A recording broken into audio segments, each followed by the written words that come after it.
Price the Lord. Praise the Lord.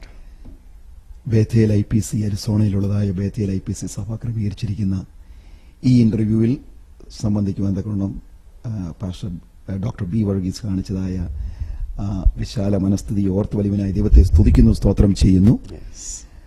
കഴിഞ്ഞ ദിവസങ്ങളിൽ വളരെ അനുഗ്രഹിക്കപ്പെട്ടതായ നിലയിൽ ദൈവദിനം ശുശ്രൂഷിപ്പാൻ കർത്താവ് സഹായിച്ചു. അത് കടന്നു വന്ന ഓരോ ജീവിതങ്ങൾക്കും വളരെ അനുഗ്രഹമായിരുന്നു. അപ്പോൾ ആ നിലയിൽ അതിനോടുള്ള ബന്ധത്തിൽ പാസ്റ്റർ ചെയ്യുന്നതായ പ്രവർത്തനങ്ങളുടെ വിവിധമായ വിഷയങ്ങളൊന്ന് മനസ്സിലാക്കുവാൻ വേണ്ടിയാണ് ഈ ഇന്റർവ്യൂ ക്രമീകരിച്ചിരിക്കുന്നത്. പാസ്റ്ററുടെ സ്ഥലം എവിടെയാണ്? എൻ്റെ സ്വന്തം സ്ഥലം പുനലൂരിന് കിഴക്ക് ഇടമണെന്ന് പറയും. ഞാൻ ജനിച്ചത് പത്തനാപുരത്ത്, വളർന്നതും പഠിച്ചതും പുനലൂരിന് കിഴക്ക് ഇടമണ്ണ്. എൻ്റെ കോളേജ് വിദ്യാഭ്യാസം പുനലൂരായിരുന്നു. പാസ്റ്റർ ഒരു വളരെ പ്രശസ്തമായൊരു മർത്തോമ കുടുംബത്തിൽ ജനിച്ചു. ഒരു വളരെ ആ നിലയിലുള്ള സ്പിരിറ്റോടുകൂടി വളർന്നു വന്നു.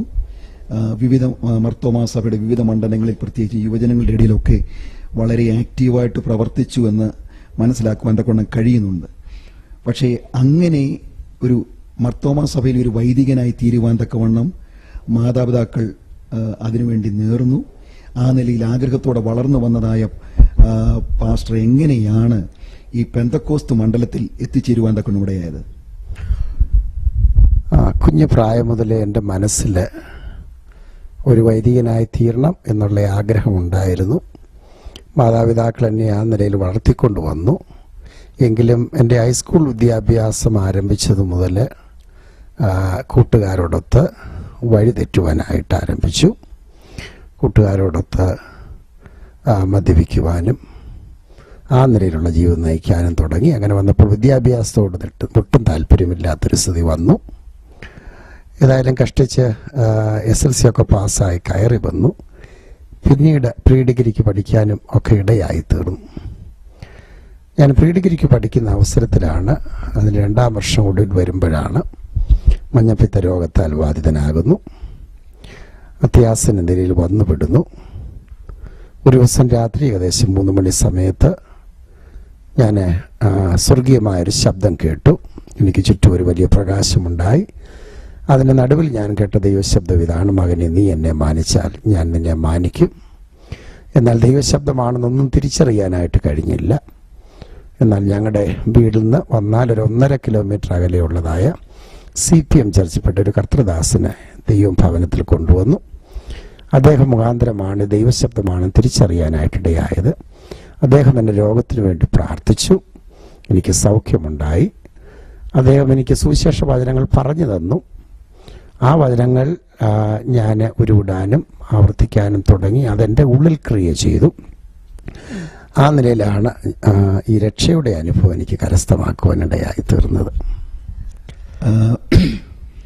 ഏതെങ്കിലും സമയത്ത് മർത്തോമ സഭയിലായിരുന്ന വേളയിൽ ഇങ്ങനെയൊരു വഴിത്തിരിവുണ്ടാകുമെന്ന് പാസ്റ്റർ ചിന്തിച്ചിട്ടുണ്ടോ?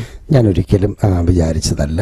ഞാൻ കരുതി മർത്തോമ സഭയാണ് ഏറ്റവും നല്ല സഭയെന്നും സുവിശേഷത്തിന് കൂടുതൽ ഊന്നൽ കൊടുക്കുന്ന ഒരു സഭയെന്നുമാണ് ഞാൻ കരുതിയത്. ആ നിലയിലാണ് വളർന്നു വരാൻ ആഗ്രഹിച്ചതും. പക്ഷെ ഞാൻ വഴിതെറ്റി, അത് സത്യമാണ്.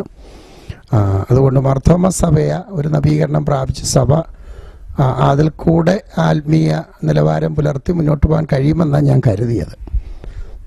പാസ്റ്റർ മർത്തോമ സഭയിൽ നിന്ന വേളയിൽ ഈ പെന്തക്കോസ്ത് മണ്ഡലത്തെക്കുറിച്ച്, ദൈവസഭയെക്കുറിച്ച് പാസ്റ്ററുടെ കാഴ്ചപ്പാട് എങ്ങനെയായിരുന്നു? എനിക്ക് പ്രത്യേകിച്ച് പെന്തക്കോസ്ത് സഭകളെ കുറിച്ച് പ്രത്യേകം കാഴ്ചപ്പാടൊന്നുമില്ലായിരുന്നു. എനിക്ക് പെന്തക്കോസ്ത് കൂട്ടുകാരെന്ന് പറയാനും ആരുമില്ലായിരുന്നു. ഞങ്ങൾ താമസിച്ച വീടിനടുത്ത് ചില പെന്തക്കോസ്തുകാരുണ്ടായിരുന്നു. പക്ഷെ അവരെക്കുറിച്ചൊന്നും വലിയ സാക്ഷ്യം ആ ദേശത്തില്ലാതെ പോയതുകൊണ്ട് അവരുമായിട്ട് അധികം സഹകരിക്കാനോ ഇടപെടാനോ പോയിട്ടില്ല.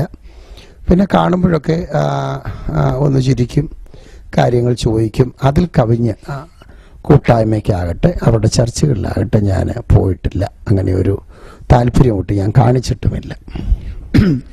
പാസ്റ്റർ വളരെ സാമ്പത്തികമായ ബുദ്ധിമുട്ട് അനുഭവിച്ചൊരു ഭവനത്തിലാണെന്ന് കഴിഞ്ഞ രാത്രിയിൽ സാക്ഷ്യം പറഞ്ഞ സമയത്ത് പറയുവാൻ തക്കണം ഇടയായി തീർന്നു.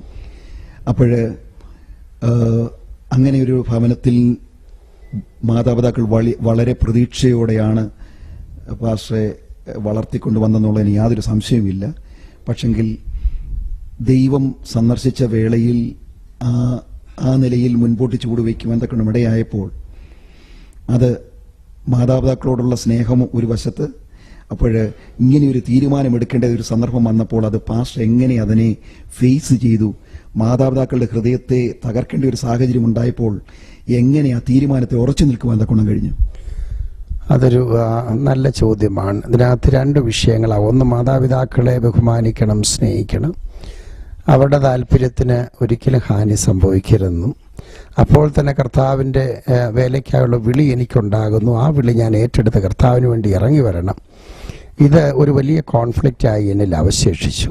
എന്നാൽ കർത്താവിൻ്റെ വേലയ്ക്കായി ഇറങ്ങി വരുന്ന കാര്യത്തിൽ ഞാൻ മുൻതൂക്കം കൽപ്പിച്ചു.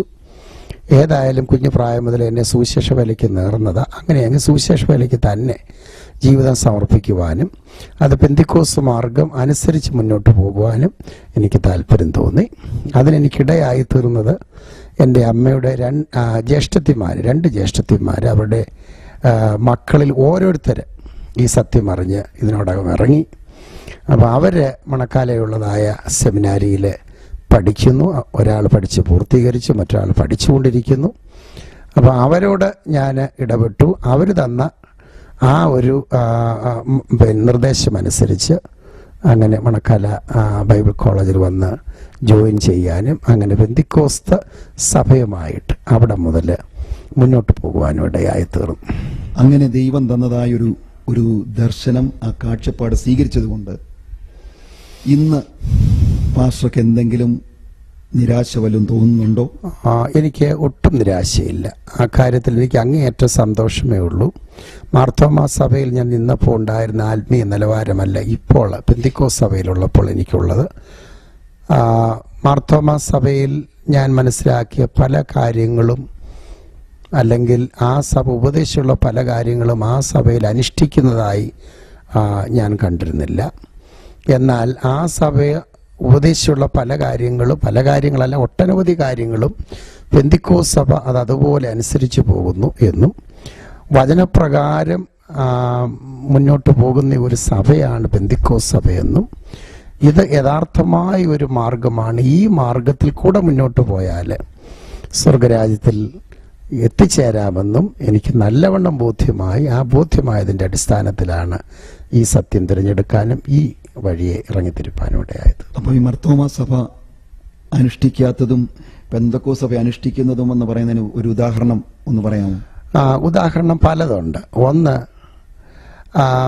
മാർത്തോമാ സഭ സ്തുതിയും സ്തോത്രവും തേജസ്സും പുകഴ്ചയും മാഞ്ഞും പോകാത്ത നല്ല മഹിമയും നിരന്തരം കരയേറ്റുവാൻ ഞങ്ങളെ യോഗ്യതയുള്ളവരാക്കി തീർക്കണമേ എന്ന് ആവർത്തിച്ച് ചൊല്ലിവിടുമ്പോൾ, എന്നാൽ ആ സ്തുതിയോ ആ സ്തോത്രമോ ഏറ്റു പറയാനോ അല്ലെങ്കിൽ ആ സ്തുതിക്ക് അതിൻ്റെതായ വില കൽപ്പിച്ചുകൊണ്ട് ആ നിലയെ ദൈവത്തെ മഹത്വപ്പെടുത്തുവാനോ സഭയിൽപ്പെട്ട പലരും താല്പര്യപ്പെടാതെ ഇത് കേവലം അതര ചർവണം പോലെ ഉരുവിട്ട് മുന്നോട്ട് പോകുന്ന ഒരവസ്ഥ. എന്നാൽ പെന്തിക്കോസ് വന്നപ്പോഴാണ് യഥാർത്ഥത്തിൽ ദൈവത്തെ സ്തുതിക്കുന്നതും ദൈവത്തെ ആരാധിക്കുന്നതും എനിക്ക് മനസ്സിലാക്കുവാനായി കഴിഞ്ഞത്. അതൊന്ന്.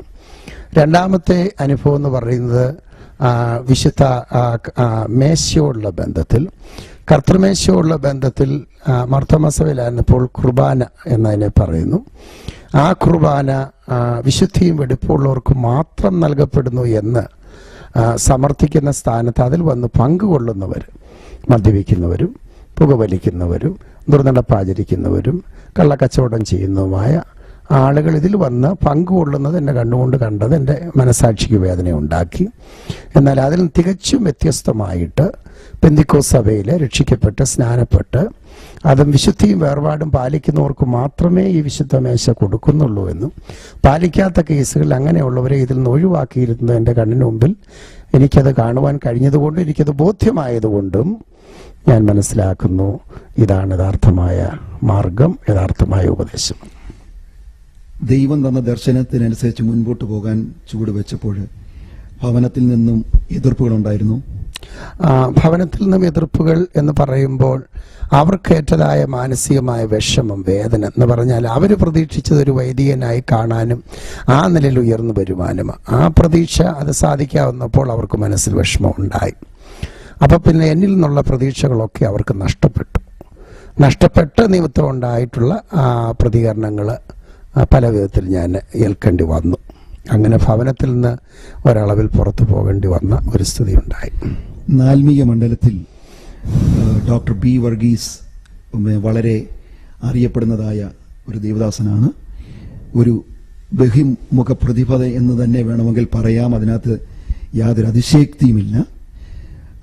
ഒരു എഴുത്തുകാരൻ എന്നുള്ള നിലയിൽ, ഒരു ബൈബിൾ ടീച്ചർ അല്ലെങ്കിൽ ബൈബിൾ സ്കോളർ എന്നുള്ളതായ നിലയിൽ, അതുപോലെ തന്നെ ഒരു സമർപ്പണ ബോധമുള്ള ഒരു സഭാ ശുശ്രൂഷകൻ എന്നുള്ള നിലയിൽ, അങ്ങനെ വിവിധമായ ആത്മീയ മണ്ഡലത്തിൽ പ്രയോജനപ്പെടുന്ന ഒരു വ്യക്തിയായിട്ട് ഇന്ന് പൊതുവെ എല്ലാവരും അറിയുന്നുണ്ട്. അനേക ലോകത്തിന്റെ വിവിധ ഭാഗങ്ങളിൽ പോയി കർത്താവിന്റെ മഹത്വമുള്ള സാക്ഷ്യം വഹിപ്പാൻ കർത്താവ് ബലപ്പെടുത്തിക്കൊണ്ടിരിക്കുന്നു.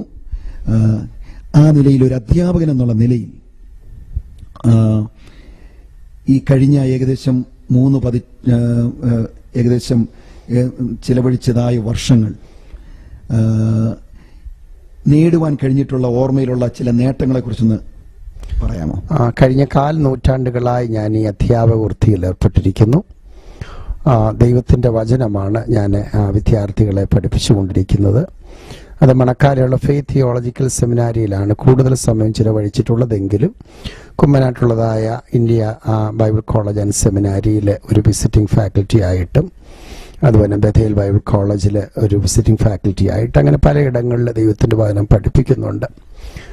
ദൈവവചനം പഠിപ്പിച്ച നിമിത്തം ഉണ്ടായിട്ടുള്ളതായ നേട്ടങ്ങളെന്ന് പറയുന്നത്, ഒന്ന്, ദൈവവചനം സംബന്ധിച്ച് എനിക്ക് കൂടുതൽ കാര്യങ്ങൾ അറിയുവാനും അതിൽ ഉറയ്ക്കുവാനും എനിക്ക് തന്നെ കഴിഞ്ഞു. അതെൻ്റെ ഭാഗത്തുണ്ടായ നേട്ടമാണ്. എന്നാൽ ഞാൻ പഠിപ്പിച്ച വിദ്യാർത്ഥികളെ സംബന്ധിച്ചിടത്തോളം അവർ ഒരു 90% ആളുകളും പഠിപ്പിച്ച ദൈവവചനത്തിനനുസരിച്ച് അവരുടെ ജീവിതത്തെ ക്രമീകരിച്ച് അവർ കർത്താവിൻ്റെ ശുശ്രൂഷയിൽ ഇന്ന് ആയിരിക്കുന്നു എന്നുള്ളതാണ് ഏറ്റവും വലിയൊരു നേട്ടമായി ഞാൻ മനസ്സിലാക്കുന്നത്. എൻ്റെ ഒരു വലിയ നിക്ഷേപമായിട്ടാണ്, എൻ്റെ ജീവിതത്തിൻ്റെ ഒരു വലിയ നിക്ഷേപമായിട്ടാണ് എൻ്റെ വിദ്യാർത്ഥികളെ ഞാൻ കണക്കാക്കുന്നത്. ഒരു അധ്യാപകൻ എന്നുള്ള നിലയിൽ എത്ര വർഷം പാസ്റ്റർ കോഴി ഈ മണ്ഡലത്തിലായിരിക്കുന്നു? 25 വർഷമായിട്ട് ഈ മണ്ഡലത്തിലായിരിക്കുന്നു അധ്യാപകൻ എന്നുള്ള നിലയിൽ.